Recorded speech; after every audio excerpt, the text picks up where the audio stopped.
waxaasoo dhan marka maxaa asal u ah ciidankan tirada badana 50 kun oo haysana oo amisom 5 dawladood ka joogaan ugu yaraan waxaa lagu leeyahay 6 dawladoodna mushaarkiisa bixisa iyo laba hay-adood iyo ciidankan tirada badan ee Soomaaliya isdhex yaacsan maxay wax u qabanayeen halka aan rabo inaan gundhiga ka dhigo waa halka waxay wax u qabanayeen hal waxa maqan waa accountability waa isla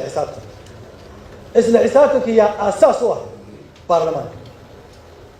baarlamaanku muxuu u xisaabtamilayaa parliamentarian ah jiray xanuunkeeda ogahay wasiira noqday xanuunkeeda ogahay anoo wasiiro 10 bilood mishaar qaadana waa arkay anoo xildhibaan oo 9 bilood mishaar qaadana waa arkay kuwa hadda ku jira baarlamaanka 9 bilood mishaar ma qaadan waxa xaqiiqo jirta xildhibaanku muxuu u shaqeeyay experience-ga in sheega idinkana waa waqti waan xasuusinaa kaliya wuxuu u shaqeeyay arabta waxay tiraahdaa jawi kalbak mudiica eygaaga gaajaysi ha ku adeecay xildhibaan qaran oo mishaarkiisi isragal ku jira oo subaxii markuu soo kaco raadinayo meesha lacag ka heli lahaa noloshiisa ku dabari lahaa hotel ku xaniman oo ninka hotelka iska leeyahay bishii waa dhamaatay 3 kun ee hoteelada ugu yar magaalada 3 kun lagu degan yahay mishaarkiina waa 3 kun 3 kunada kirida haykeen jidka shabaab u taagan yahay ama dhagxaan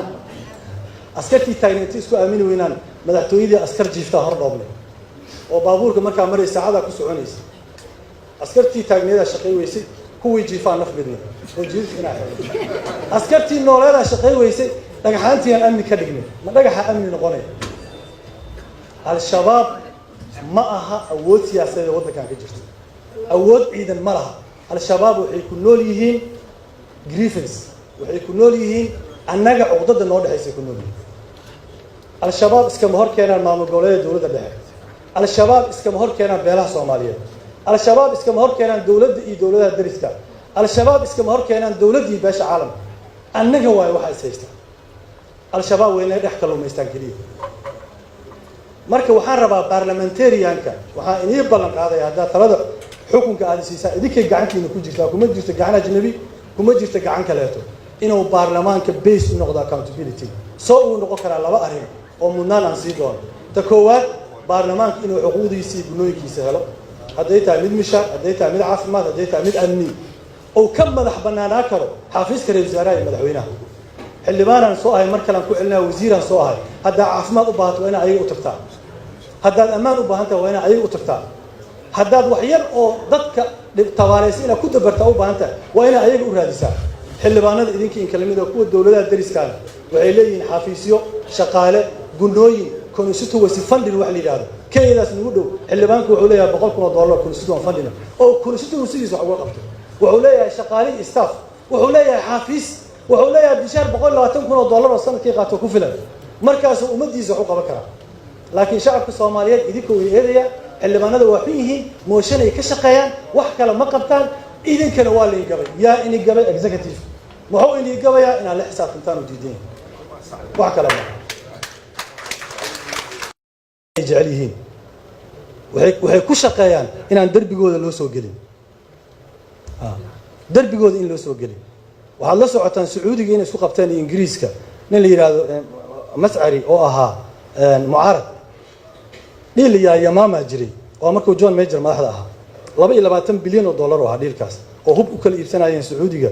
iyo dawladda Ingiriiska Sacuudiga waxay dhahaan haddaad rabtaan 22 bilyan ina yamaama dhiil aan ku iibsano waa inaa Mas'ari oo mucaarada gacanta noo soo gelisaan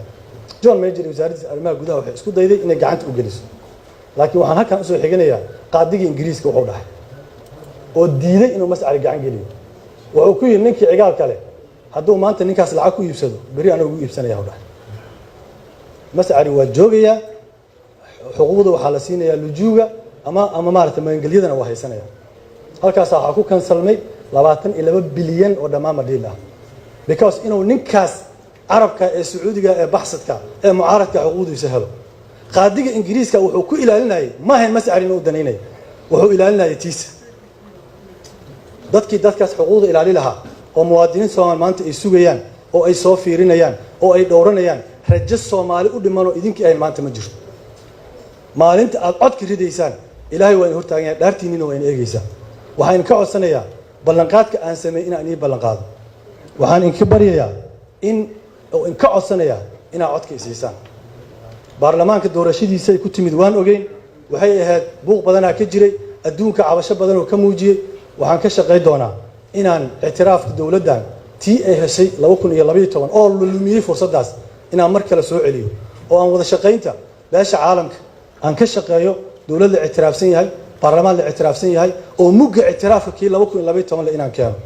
natiijada ka soo baxdayna ku xiran tahay inuu tii hore noqonayso iyo inay mid ayada ka duwan noqonaysana waxay ku xiran tahay natiijada ictiraafka mar kale waxaan ka codsanayaa in codkiina isiisaan waxaana ka shaqayn doonaa baarlamaan sharaf leh oo karaamo leh oo dadnimo leh oo xuquuqdiisa haysta inuu waddanka ka yimaado taas markay dhacdaa dowladnimo Soomaaliyeed kow ah because baarlamaanka asal u ah dowladnimadeena laakiin inta baarlamaanka la rabo in lagu maamusho maaragtay nafjeclaysi iyo shaxaad iyo wax maalin la siiyo iyo xuquuqdooda loo diido dowladnimo ma dhawa maanta gacantiina ku jirtaa dowladnimadii Soomaaliya bilowgeedii iyo dhamaadkeedii maanta idinka ahaye waxaan rajaynayaa in arrintaas aad yeeli doontaan waa mahadsantihiin wassalaamu calaykum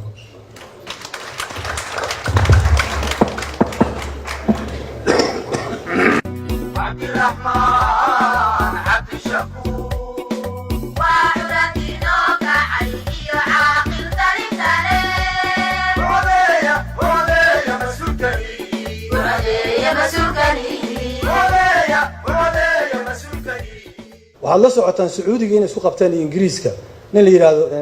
mas'ari oo ahaa mucaarad dhiilaya yamaama jiray oo markuu John Major madaxda ahaa 22 bilyan oo dollar oo ah dhiilkaas oo hub u kala iibsanayeen sacuudiga iyo dawladda ingiriiska sacuudiga waxay dhahaan haddaad rabtaan 22 bilyan inay yamaama dhiil aan ku iibsano waa inaa mas'ari oo mucaarada gacanta noo soo gelisaan John Major wasaaradda arrimaha gudaha waxay isku dayday inay gacanta u geliso laakiin waxaan halkan u soo xiganayaa qaadiga ingiriiska wuxuu dhahay oo diiday inuu mas'ari gacan geliyo wuxuu ku yiri ninkii cigaal kale hadduu maanta ninkaas lacag ku iibsado bari anagu iibsanaya u dhahay mas'ari waa joogaya xuquuqda waxa la siinayaa lujuuga ama maaragtay maangelyadana waa haysanaya halkaas waxa ku kansalmay 22 bilyan oo dhamaama dhiil ah because inuu ninkaas carabka ee sacuudiga ee baxsadka ee mucaaradka xuquuqdiisa helo qaadiga ingiriiska wuxuu ku ilaalinayay ma ahayn mas'ari inuu danaynay wuxuu ilaalinayay tiisa dadkaas xuquuqda ilaali lahaa oo muwaadiniin Soomaali maanta ay sugayaan oo ay soo fiirinayaan oo ay dhowranayaan rajo Soomaali u dhimano idinkii ay maanta ma jirto maalinta aad cod ka ridaysaan ilaahay waa in hortaagan yahay dhaartiinina waa in eegaysaa